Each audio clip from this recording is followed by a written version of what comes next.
Meaning of G-Man. G-Man. G-Man. G-Man. G-Man. G-Man is a term used to refer to government agents, specifically those who work for the FBI. The origin of the term comes from the early 20th century and is believed to have been derived from government man or government serviceman.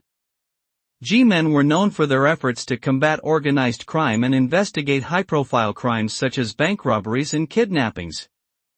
The term has since become synonymous with law enforcement officers in general. In popular culture, G-men are often portrayed as tough and uncompromising agents who are dedicated to upholding the law.